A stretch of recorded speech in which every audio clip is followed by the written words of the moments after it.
Lovici, qui est à ma droite, qui est professeur en littérature générale et comparée à l'université d'Aix-Marseille, après avoir enseigné en Angleterre et au Canada.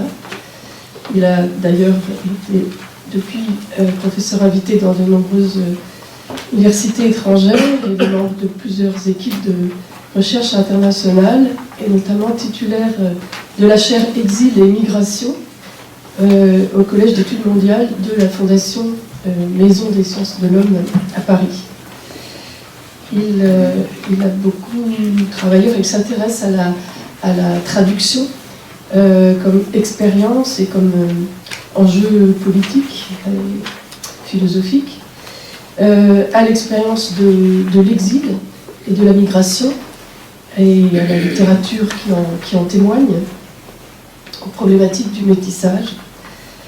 Et je citerai parmi ses ouvrages, notamment Plaidoyer pour un monde métis, paru en 2005, un ouvrage sur Paul Celan, Les lieux d'un déplacement, en 2010, et plus récemment, La condition de l'exilé, Penser les migrations contemporaines. Voilà, je lui donne maintenant la parole sur précisément la condition de l'exilé.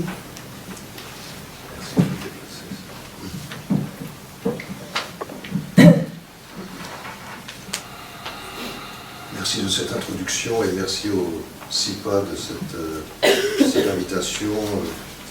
Merci à Marie-Laure Dimon pour un regard que nous avons échangé il y a déjà quelques temps lors de mon séminaire, et un regard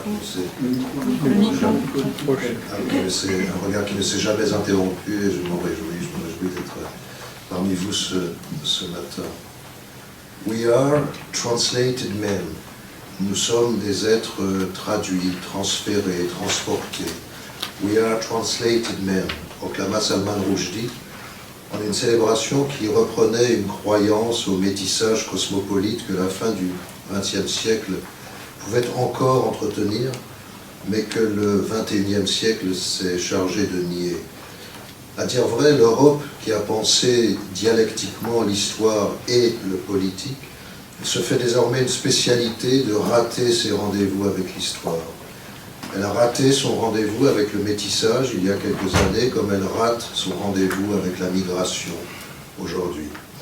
L'anglais a permis à Salman Rushdie le jeu de bivalence sur translation, translatio, à la fois le passage langagier et le déplacement spatial, mouvement entre des territoires et mouvement entre des langues.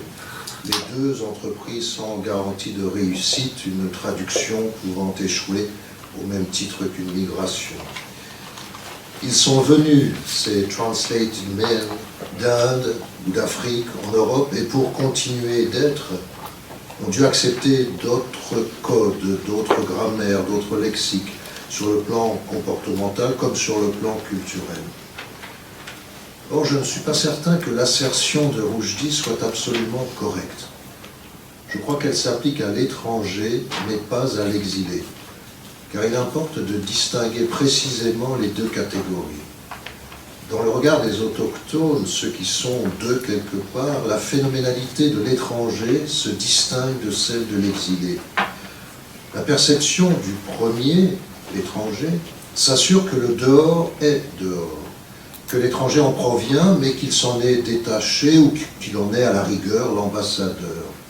Pour le second, l'exilé, la vision est brouillée, car le dehors, celui que l'exilé n'a pas laissé derrière lui, est dedans, ou dans une autre optique, le dedans accueille un autre dedans. En termes dynamiques, l'étranger provoque en tant que tel une rupture, un saut ou une confrontation entre deux ordres. L'expérience de l'exilé se laisse davantage appréhender le long d'une contiguïté naturelle ou artificielle entre deux ordres, entre deux lieux.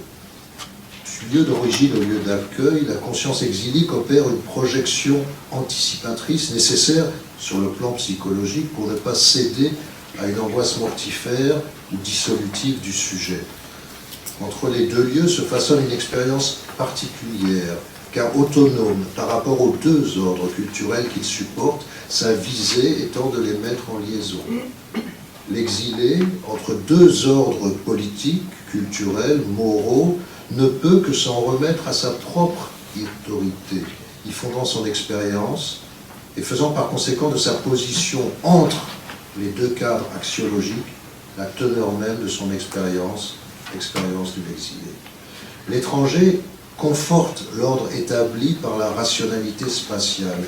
Il représente le dehors ou l'ailleurs, sans quoi l'ici ou le dedans ne trouvent pas leur légitimité. Il ne dérange pas, au contraire, il participe de l'arrangement du social. Son accent éclaire le bien parler, le sans accent. La couleur de sa peau fait ressortir celle de l'autochtone. La société a besoin de l'étranger pour se rassurer et se reconstituer dans le maintien de ses valeurs, celles qu'il semble précisément mépriser et bafouer. Il est pleinement dans son rôle d'étranger dont la différence vient conforter le système social existant. Lorsque Jacques Derrida ajoute un « A » à différence, il fait justement glisser le sens depuis la fixité d'un ordre qui a besoin du principe de différence pour se structurer, jusqu'à la mouvance d'un espace qui se redessine en fonction de ce qu'il accueille, plasticité qu'incarne précisément l'exilé. L'étranger n'est pas un exilé et l'exilé n'est pas un étranger. Je voudrais le développer en comparant L'étranger de Camus de 1957 que Jean Nadal a introduit avec tant d'émotion et d'intelligence, comparer L'étranger de Camus avec Meursault contre enquête de Kamel Daoud, paru en 2013, excusez-moi. Mais avant, citons un poème de La légende des siècles de Victor Hugo, intitulé « Écrit en exil », emblématique de tout ce recueil dont les textes furent composés durant la période de sa proscription sous Napoléon III. Victor Hugo écrit « Il faut, dans l'univers fatal et pourtant libre, aux âmes l'équité comme aux cieux l'équilibre. J'ai besoin de sentir de la justice au fond du gouffre où l'ombre avec la clarté se confond. J'ai besoin du méchant mal à l'aise et du crime retombant sur le monstre et non sur la victime. » Une exigence de justice donc pour Écrit en exil. Exigence de justice comme Karl Rossmann dans America de Kafka, qui retarde sa descente du bateau pour défendre le soutier injustement accusé. L'étranger conforte l'ordre existant dans sa structure et dans l'ensemble de ses fonctionnements, tandis que l'exilé demande justice et plus largement un ordre du monde contre un déterminisme qui lui est funeste. À ce titre, l'exilé rejoint la scène de la tragédie grecque qui, au demeurant, accueille souvent des exilés, soit qu'ils le soient par la nature de leur personnage, soit qu'ils y soient condamnés en conséquence de l'action dramatique. Meursault ne demande pas justice, il la reçoit, il l'accepte sans discuter son exercice, au contraire, il y niche la fin de son existence.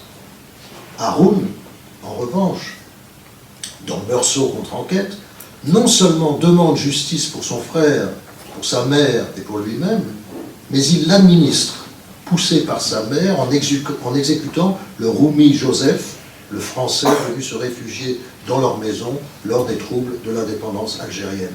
Son histoire n'écrit pas une réelle contre-enquête, à savoir une seconde investigation pour infirmer ou confirmer des résultats, étayer ou détruire des conclusions, sans toutefois discuter le cadre général de l'affaire.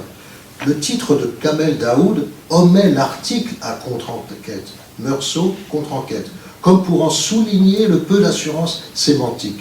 Et d'ailleurs, Haroun, le narrateur, refuse explicitement à 2 reprises l'appellation générique contre-enquête. C'est même le titre du roman de Camus qui est refusé, puisqu'il est cité comme l'autre. Disparition symbolique donc du registre de l'étranger, qui souligne combien le livre de Daoud n'y souscrit pas et combien il convoque a contrario l'éthos exilique. L'importance du livre de l'écrivain algérien ne peut être réduite à une escarmouche post-coloniale sur l'absence ou le rôle congru de l'arabe tué et des arabes en général dans le roman de Camus, une espèce de revanche discursive. Ce sont 2 modèles de ne pas être au monde qui s'opposent, l'un relatif, l'autre radical, l'étranger et l'exilé. L'indifférence qui fournit la raison d'être de Meursault n'a rien de subversif, et je m'écarte de l'interprétation même de Camus sur ce point. Elle est acceptation, et ce qui lui est reproché est d'être une acceptation passive et non pas active. Le roman de Camus commence par l'économie funéraire, la veillée funèbre, l'enterrement, dont l'anthropologie nous a montré la valeur de rite fondateur et fédérateur. Meursault ne s'y oppose pas, il participe, mais il en est éloigné dans son engagement, occupant la limite du cercle social. C'est la marque de l'étranger. Il provient du lointain, du là, ailleurs. Toute notion qui ne brise pas une configuration cosmique. L'étranger fixe en lui le lointain, il le porte en lui. Puis le roman se conclut en revenant sur la mort, Meursault s'interrogeant sur la sienne et sur ses conditions. Après les rites de la mort du début, c'est dans les chapitres qui suivent le travail, puis l'amitié, puis la relation amoureuse ou pseudo-amoureuse, bref, toutes les déclinaisons de l'appartenance sociale. Le Meursault de Camus se sent peut-être étranger au réseau dans lequel il est inséré, peut-être en marge, il n'en est pas moins un agent de ce réseau. Et le roman se conclut sur le thème de l'ordre égalitaire et fraternel qui vient envahir tout le réel du monde de Meursault. Chez Daoud, c'est tout le contraire. Pas d'enterrement, mais un cortège de fantômes. Et j'insiste sur la récurrence du terme de fantôme dans le livre de Daoud. Et Haroun, le narrateur, je cite, parle à la place d'un mort. Et il a une enfance de revenant. Une tombe vide, dit-il, pour son frère, pour Moussa, celui qui a tué Meursault, et dont le corps n'a jamais été retrouvé. La scène du crime escamoté. Pas de travail non plus pour Haroun, mais l'installation permanente au bar Mexico City, dont je me demande si ce n'est pas un effet intertextuel vers le roman d'un autre exilé, un autre grand roman exilique, Under the Volcano, en dessous du volcan de Malcolm Lowry. Pas de socialité pour Haroun, amicale ou amoureuse ou sexuelle, mais le fusionnel avec la mer. Le nom de son frère, celui qui a tué Meursault, est Moussa, Moïse, le paradigme même de la subjectivité exilique. Il dit même avoir appris la langue de Meursault, comme un exilé apprend la langue du pays d'accueil pour pouvoir raconter, sans pouvoir toutefois maîtriser cette langue. Puis le livre se conclut sur une pirouette qui, au-delà de l'effet rhétorique, renvoie à cette indétermination ontologique, cette interruption de l'être, comme le dit Édouard Saïd, cette usurpation du chez-soi, comme le dit Lévinas, qui cisèle ce que j'appelle l'exilience, à savoir l'éthos exilique. Haroun conclut en disant « Mon histoire te convient-elle ? C'est tout ce que je peux t'offrir. C'est ma parole à prendre ou à laisser. Je suis le frère de Moussa ou le frère de personne. Juste un mythomane que tu as rencontré pour remplir tes cahiers. C'est ton choix, l'ami. » Fin de citation. Ethos exilique à voir comme suspension et qui illustre le narrateur chez Daoud, puisque être le frère de Moussa ou être le frère de personne, c'est la même chose. Moussa n'ayant d'existence que d'avoir été tué, puis d'avoir disparu. Cependant, on s'en étonnera pas, Camus, qui revendiquait l'exil comme posture réflexive, Camus aussi a son exilé, qui demande justice, qui emporte la marque en son nom à une lettre près en sa profession, Jean-Baptiste Clamence, dans La Chute, un avocat qui boit comme Haroun, qui est réfugié à Amsterdam, refuge d'exilés depuis Spinoza et Descartes, mais je n'ai pas le temps aujourd'hui ici de développer. L'exilé n'est pas l'étranger, qui peut garder une autonomie psychique et intellectuelle le protégeant. Par rapport à la réalité qu'il accueille, l'exilé doit nécessairement adopter un double cadre émotionnel et réflexif. Son appareillage herméneutique est bipolaire et en fonctionnement continu. En d'autres termes, l'exilience prend sa source dans une crise permanente qui touche à l'ensemble des valeurs et des critères de jugement et qui oblige l'exilé à une posture critique ininterrompue. Critique et crise partagent, via le latin, le même étymone grec, krinein, séparé, décidé, jugé, Et l'exil reproduit constamment cet état de rupture dans la mesure où son expérience ne fait que reconduire la division, le clivage, la séparation entre deux lieux. L'étranger se répète lui-même, mais dans un autre environnement, une autre langue, alors que l'exilé n'y parvient pas. Il lui faut éventuellement une troisième langue pour surmonter le clivage. Les migrants qui arrivent aujourd'hui sur nos terres européennes, venant de la mer, amènent le nulle part dans notre ici. Et c'est ce qui les rend indésirables. Non pas le là-bas dans l'ici, comme l'étranger, polarité soutenant le thème même de l'étranger et les migrations antérieures, mais l'ici et le nulle part. Ici et là-bas soutiennent un ordre spatial qui, à son tour, les définit, rationalité topologique que le nulle part vient dissoudre. Alors que même l'hétérotopie de Foucault, quoique menaçante, la conforte encore comme une exception la règle. Le nulle part est un démenti apporté à l'ordre spatialisant et non son contraire, de même que la folie n'est pas l'opposé d'un esprit saint. L'exilé n'est pas mythiquement l'étranger, n'est pas socialement un étranger. L'expérience exilique est un apprentissage de nouvelles postures identitaires dont l'enjeu peut-être est l'intégration, voire la survie, dans un nouveau cadre socio-culturel. Et à ce titre, elle comporte sa part d'imposture et de mensonges tactiques dont la littérature autobiographique se nourrit et qu'elle nourrit. Dans quelle langue dire « je suis un exilé » ? Celle de l'origine ou celle de l'accueil ? Insatisfaction bilatérale, car il faudrait le dire en même temps dans les deux langues. Alors que l'on peut dire « je suis un étranger » dans une langue ou dans l'autre.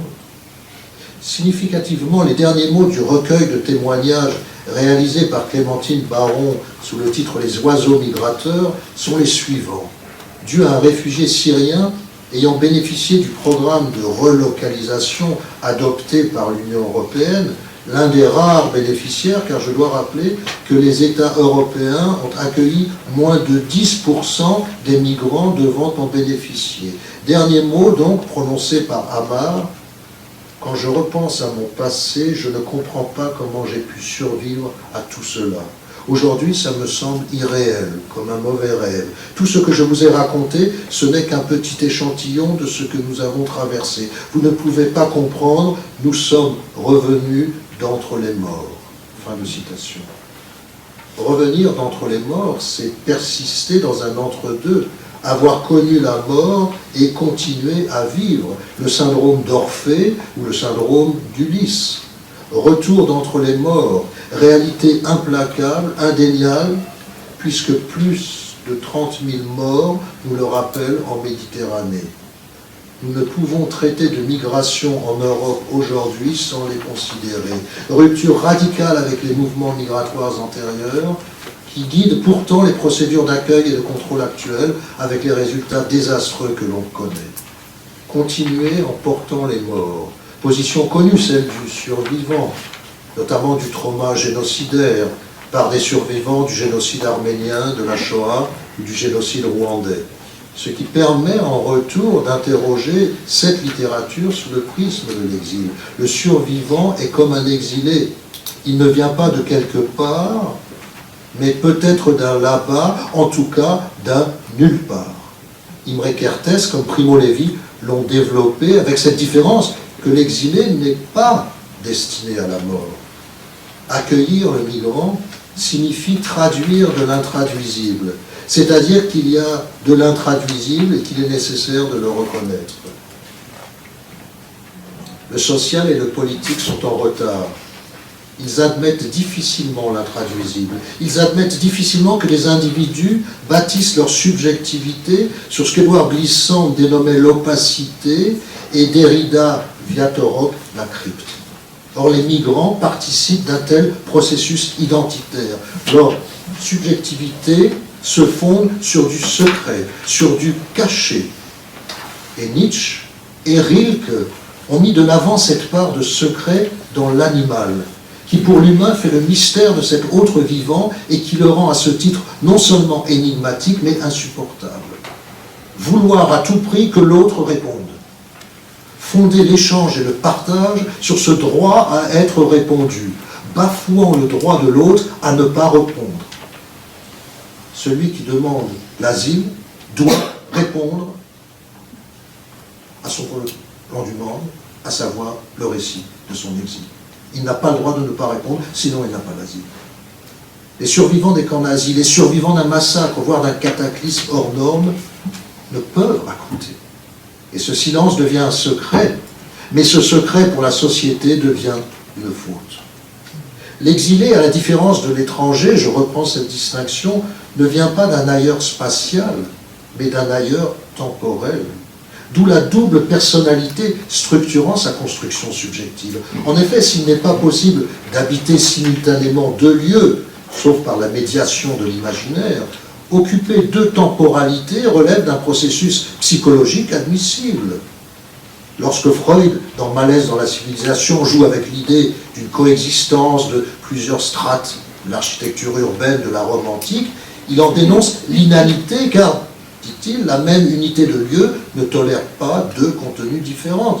Et il va appliquer la même impossibilité de représentation dans le corps humain. L'embryon ne survit pas dans l'organisme adulte. Il va en revanche conclure que la conservation du passé est admissible dans le domaine psychique. Juxtaposition possible dans la souplesse d'une dimension temporelle, non dans le solide d'une concrétude spatiale, fût-elle faite de ruines.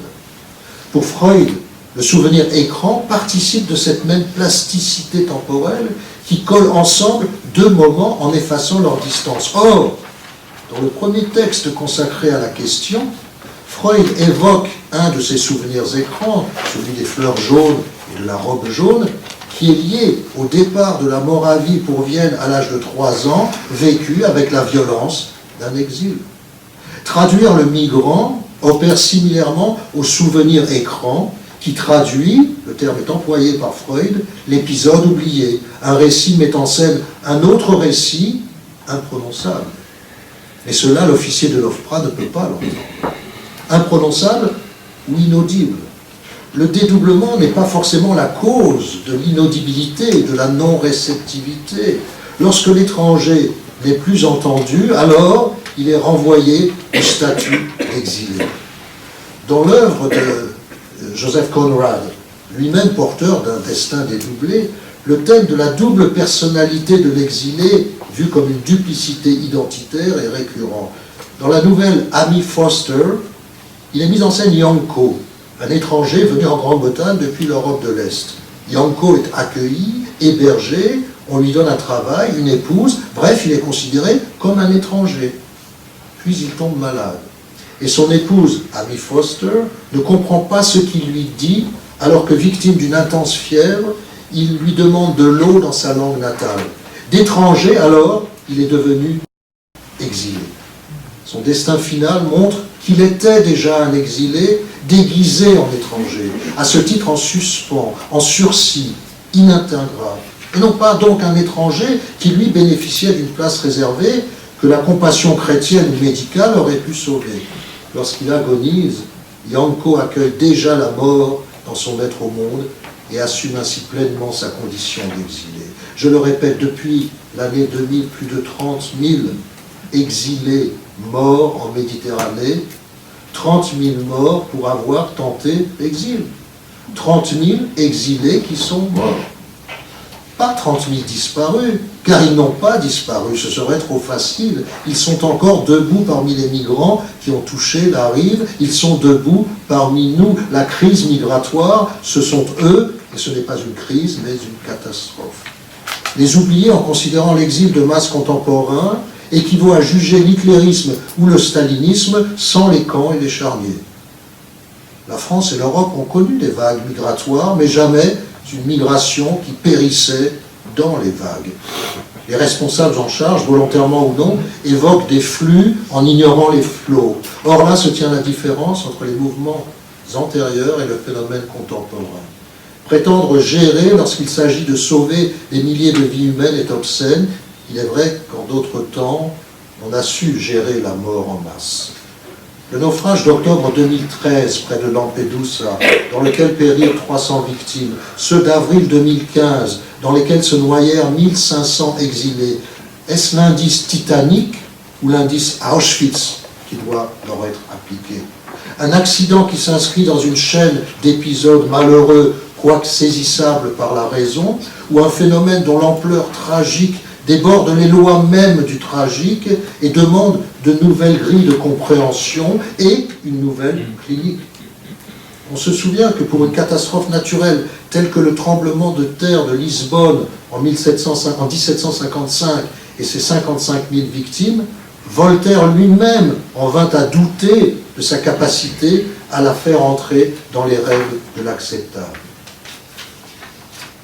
Dès les lendemains de la guerre, les migrants sont venus grossir les rangs du casting démocratique en Europe, avec une différence majeure depuis une décennie et un tournant vertigineux en 2015.